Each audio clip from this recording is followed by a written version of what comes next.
May 2014 in Arizona greeted us with unusual morning heat. At 18 Mountain View Street in suburban Phoenix, sunlight was already streaming into my kitchen. As usual, I stood with my warm coffee, gazing at the photograph on the table. It captured 2-month-old Tommy, my son Daniel, and his wife Rebecca, their faces glowing with smiles that seemed to overflow with hope for the future.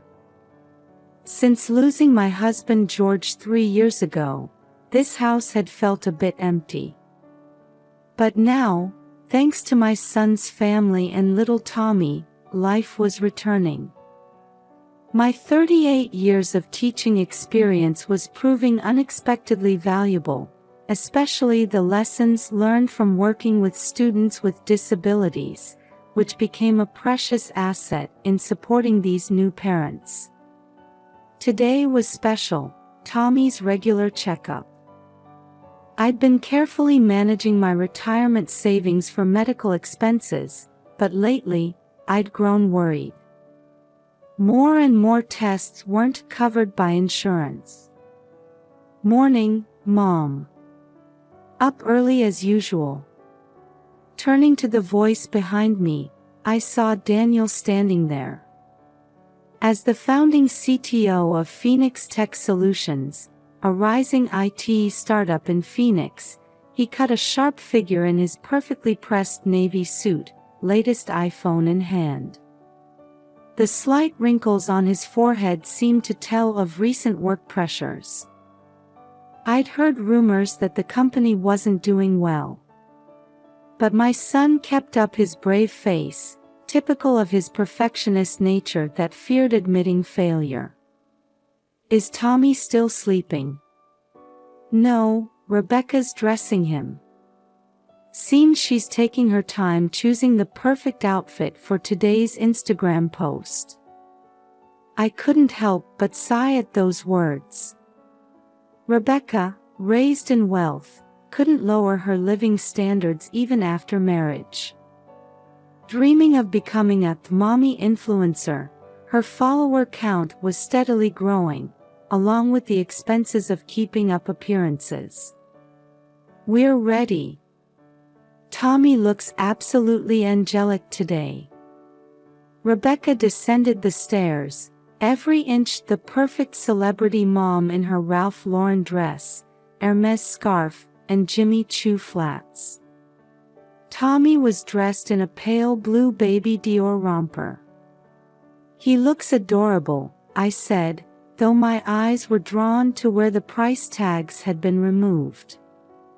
These expenses surely couldn't be covered by Daniel's salary alone. Was this why he'd been working such late hours lately? In the car heading to Mayo Clinic, I kept glancing at the photo. The family's happy smiles. Yet somehow, anxiety churned in my gut.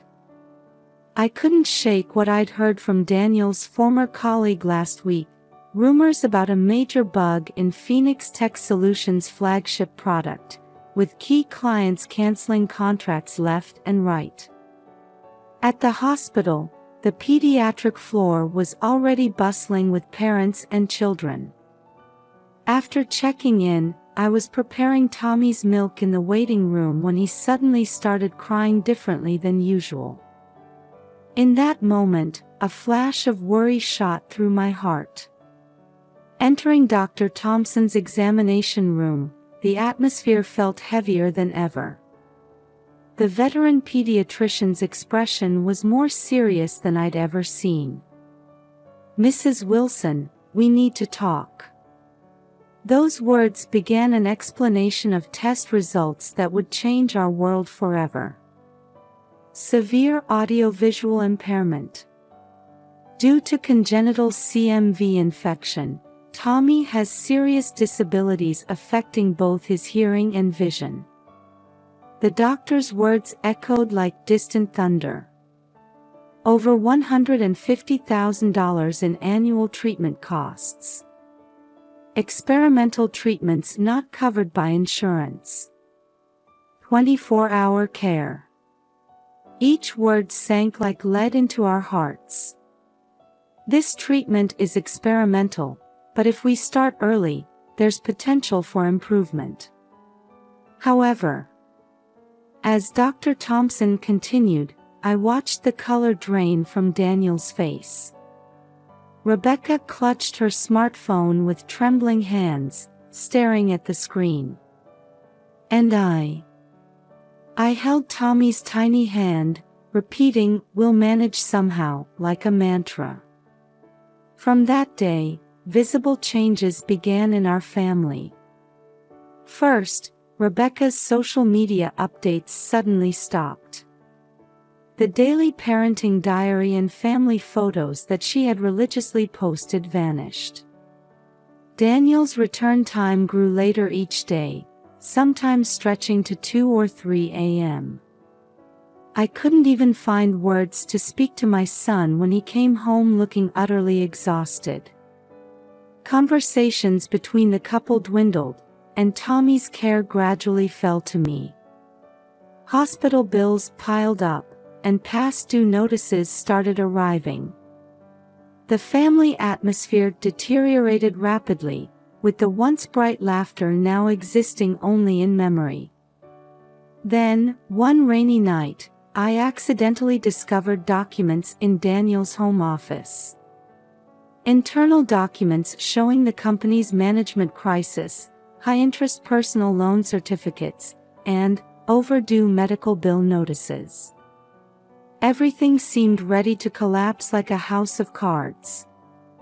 Outside, an Arizona monsoon storm raged, as if prophesying the trials ahead. By July, Arizona was experiencing even more severe heat than usual.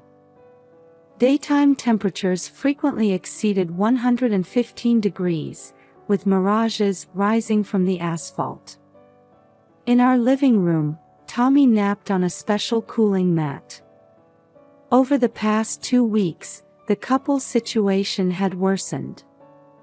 Daniel still couldn't tell me he'd lost his job at the company. But a mother's intuition told me something had been pushed beyond the point of no return. Rebecca was unrecognizable from her former glamorous self. Her designer dresses had been replaced with second-hand clothes, her once perfect hairstyle now disheveled. Her social media accounts remained abandoned. I'd heard her relationship with her parents had ended after they refused her request for a loan. "Mom," Daniel said that afternoon. "Tomorrow, we'll take care of Tommy. You should take a break." There was something hollow in his voice, but I felt a faint hope at this rare offer. "Thank you, Daniel. But I'm fine." "Please, Mom," his voice trembling. "Let us take care of him tomorrow." That night, I went to bed with an uneasy feeling. Outside, the desert wind made ominous sounds. The next day, Daniel and Rebecca left with Tommy. Rebecca hid her face behind large sunglasses, barely speaking. Daniel seemed distracted. "Are you feeling unwell?" I asked. "I'm fine. Just tired," Rebecca answered softly. I hugged Tommy then. Tighter and longer than usual, as if sensing it might be the last time. "We'll be back," were the last words I heard from my son. 2 a.m. On a gravel road off Route 66.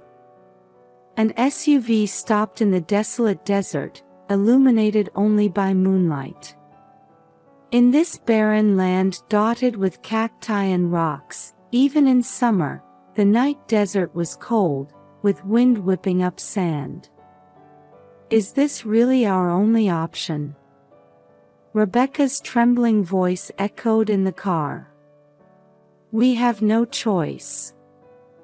Daniel's voice was cold, emotions suppressed. We can't keep paying for the treatments. The company's finished. Bankruptcy is inevitable. But... Rebecca sobbed, staring at the car seat in the back. Let's get rid of this burden.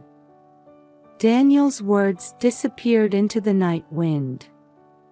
They abandoned the sleeping Tommy, car seat and all, in the desert. A tiny life left on the parched earth. In the Arizona desert in July, where daytime temperatures approach 120 degrees. The SUV's engine noise kicked up gravel, vanishing into the darkness.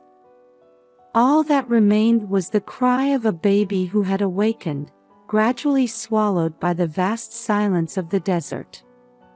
The next morning, I started making calls early. Both Daniel and Rebecca's cell phones gave the same message: the phone is either turned off or outside the service area. Driven by anxiety, I called the police. The search began several hours later. Navajo police officer John Begay was the first to arrive at the scene. He instinctively insisted on searching the desert areas. There are old stories in this region, John spoke quietly. Places of spiritual trial. Where lost souls make their final choices. Using social media location data, they traced Daniel and Rebecca's car route. A volunteer search party of young Navajo people organized themselves, drawing on their intimate knowledge of the desert terrain. Please wait here.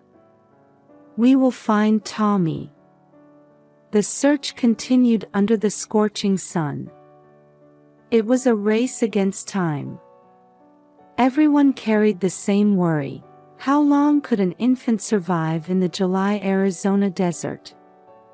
Miraculously, 12 hours after being abandoned, Tommy was found alive, despite severe dehydration. He was immediately airlifted to emergency care. His small life's resilience would later become known as the Desert Miracle. But Daniel and Rebecca were nowhere to be found. Later investigation would reveal their escape to Mexico. And more facts would come to light. Embezzlement at the company. Hidden massive debts. Complete deletion of social media accounts. Everything had been planned. That night, in the ICU, I held Tommy's tiny hand as he slept. The steady rhythm of the monitors testified to his life force. Grandma will protect you, no matter what. My resolve crystallized in that moment. The court appointed me as temporary guardian. Media crews camped outside the hospital, reporting on the story daily. Yet amid the chaos, a strange peace settled in my heart. This was the beginning of a new life. No matter how difficult the path ahead might be. By winter, our home in suburban Phoenix had transformed completely. The barrier-free interior now featured sensory stimulation equipment recommended by specialists, and tactile picture books hung on the walls. These renovations were made possible by unexpected circles of support.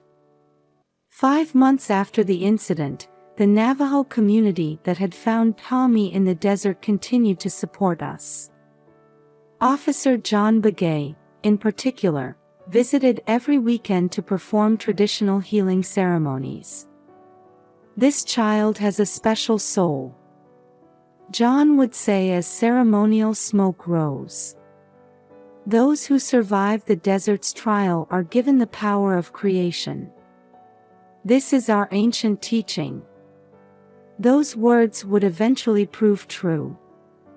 The first change was Tommy's response to vibrations. Though he struggled with normal sounds, he showed remarkable sensitivity to low-frequency vibrations. This is an unusual case. The Mayo Clinic specialist explained while reviewing test results. His brain might be processing certain vibrations in a unique way. The fundraising efforts by my former colleagues spread beyond expectations. Students I'd taught over my 38-year teaching career returned as supporters. Among them was a former visually impaired student I had taught.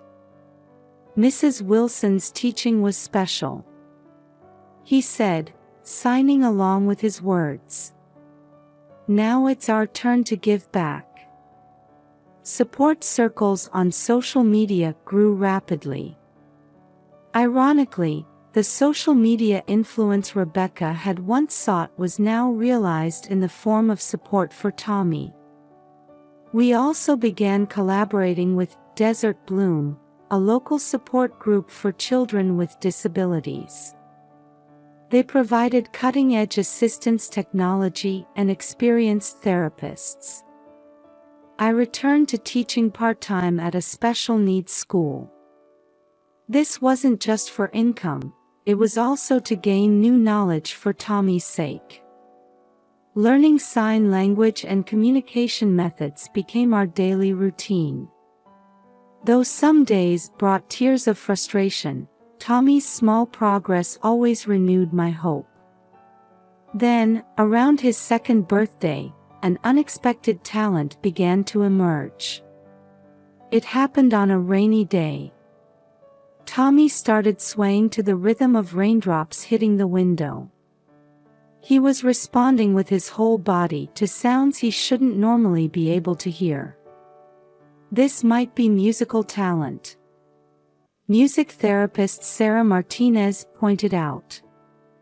The ability to feel music through vibrations. It's a special gift. Experimental treatments were also showing gradual results. Partial hearing recovery. Introduction of new hearing aid technology. Utilization of visual assistance devices. Each step was small, but we were definitely moving forward. By age 3, Tommy had discovered his own method of expression using a tablet. He created vibration patterns that converted into music. This talent further blossomed when he encountered traditional Navajo music. Rhythm is the heartbeat of the earth. John explained while drumming. Tommy feels that heartbeat in his own special way. His adaptation to special needs school went smoothly. Teachers utilized Tommy's unique musical expression as a means of communication. By age 5, Tommy began showing remarkable talent in electronic music. His unique compositions, combining vibrations and sound, gradually gained attention. His music videos on YouTube received unexpected responses. Messages poured in from families with disabled children, saying they found hope in his work. At local art festivals, audiences gave standing ovations to Tommy's performances. His way of feeling sound through vibrations and expressing it as music touched many hearts. Local news dubbed him the Miracle Boy of Arizona, and disability support groups took notice. Medical professionals showed interest in his work as a new possibility for music therapy. Sometimes I look back at photographs. The doctor's stern expression that day in the examination room. My son and his wife who ran away. The baby abandoned in the desert. All these memories now seem to shine in a different light. Perhaps the trials opened a door to new possibilities. Tommy's music was like a prayer rising from the depths of his soul. It taught us that life holds unexpected miracles. Spring 2024. In the Phoenix Community Center Hall, soft electronic music flows. 10-year-old Tommy sits before his custom musical equipment, teaching 20 children with disabilities how to express themselves through vibrations. His music now attracts national attention. His vibration therapy playlist on Spotify is being used in medical facilities. Nominated for multiple music awards, his innovative expression method is credited with opening new horizons in music therapy. I'm 75 now. Though my hair has whitened, my advocacy work for children with disabilities has become even more active. I've had increasing opportunities to speak at conferences nationwide as a community leader. That day's class maintained its usual warm atmosphere. Tommy was creating music with the children using his specially developed tactile electronic instruments. Then it happened suddenly. 2 shadows appeared in the classroom doorway. At first, I didn't recognize them. A thin man in a cheap polo shirt and a tired-looking middle-aged woman. They stood there with trembling hands, holding a piece of paper. But when the man spoke, my blood froze. "Mom." "Tommy." My son's voice, after 10 years. It was Daniel. The classroom atmosphere instantly turned to ice. The music stopped, and all eyes focused on the doorway. Tommy, as if sensing the situation with his sharp intuition, slowly raised his head. Rebecca had completely lost her former glamour. Her luxury-branded outfits were replaced with worn jeans and a t-shirt, her unkempt hair showing streaks of gray. "We want to come back to the family."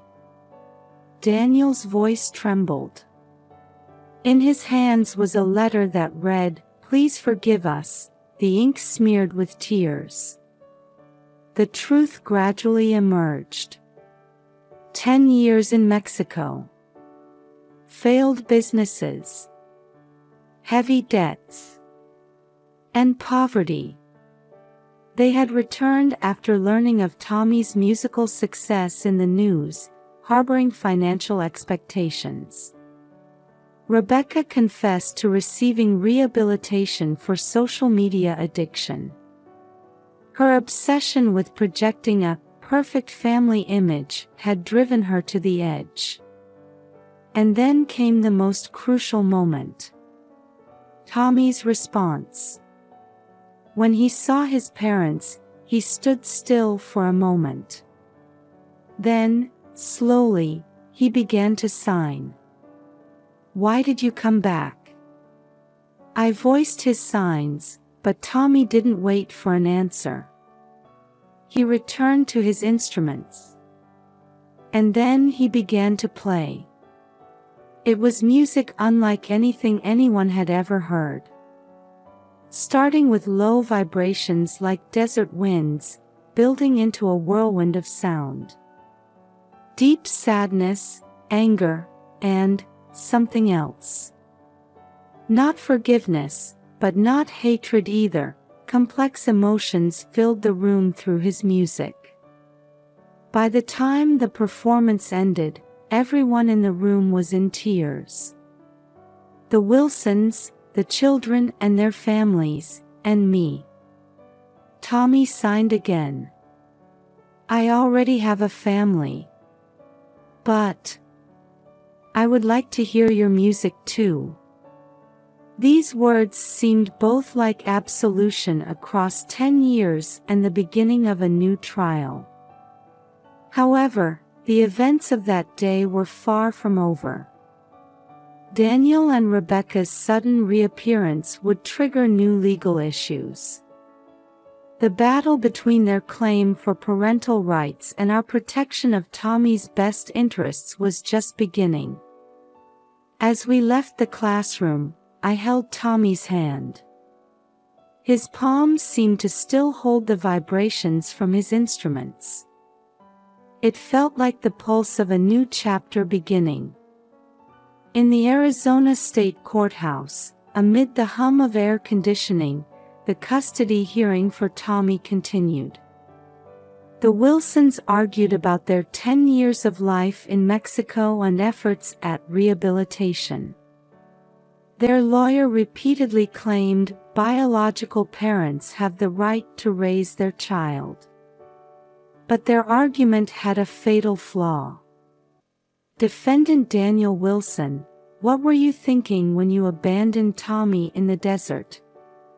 At the prosecutor's sharp question, Daniel lowered his head. His voice trembled. I was too obsessed with perfection. I thought a child with disabilities would ruin the perfect life I envisioned. Officer John Begay took the witness stand. He recounted the circumstances of finding Tommy 10 years ago, his words measured but weighted with gravity. The desert temperature was 118 degrees. Well beyond an infant's survival limit. Yet strangely, around Tommy, the temperature was slightly lower. As if the desert spirits were protecting him. Community representatives testified next. Many people who had supported Tommy's growth testified about his talent and our family bonds. Medical professionals submitted 10 years of treatment records. Continuous treatment, with all costs covered by me and the community. Meanwhile, there had never been any support from the Wilsons. But the turning point in this trial came from Tommy's unique testimony. Your Honor, I addressed the judge. Would you allow Tommy to testify through music? After considering this unusual request, the judge nodded. Electronic instruments were brought into the courtroom. Tommy transformed 10 years of emotions into music. The first sounds expressed the scorching desert. Low, heavy vibrations. A faint baby's cry mixed in. The sounds gradually changed to express the relief of being rescued by the Navajo people, then the beginning of his new life with me. Joy, pain, hope, and love. As the music enveloped the courtroom, everyone held their breath. Tears streamed down the Wilsons' cheeks. After the performance, Tommy signed. I interpreted.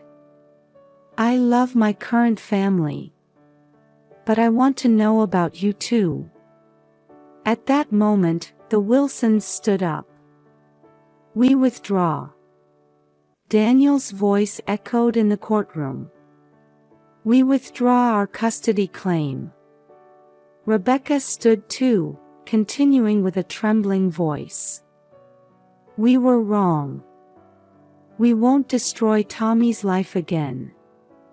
The courtroom fell into deep silence. The judge closed his eyes in thought before delivering the verdict. Custody will remain with Martha Wilson. However, the Wilsons are granted graduated visitation rights. Under social worker supervision, regular visits will be allowed to work toward relationship restoration. Tommy gave a small nod at these words. 1 month after the verdict, a special dinner was held at our house in suburban Phoenix. The Wilsons, John Begay, Sarah the music therapist, and many community members gathered. At the center of the table sat the old family photograph. Next to it, a new photo showed the smiles of an even larger family. Tommy performed a special piece. This time, the tones were bright with hope. The music seemed to express the shape of our new family. "This is our new beginning," I whispered, holding Tommy's shoulders. Outside, the Arizona sunset painted the desert red. The place of our trial had become the stage for our new story. "Grandma," Tommy signed. "Music has the power to heal souls. The Navajo people taught me that." I nodded, reflecting on these 10 years. Sometimes trials bring unexpected gifts. Tommy's talent, community bonds, and now, this new form of family. "Let's create a new song." Everyone smiled at Tommy's signing. It was more than the restoration the judge spoke of. We were beginning to weave a new family story together. The tiny life abandoned in the desert now creates music that changes many lives. Those melodies of compassion, healing wounded souls and pointing toward new hope, echo across the Arizona landscape.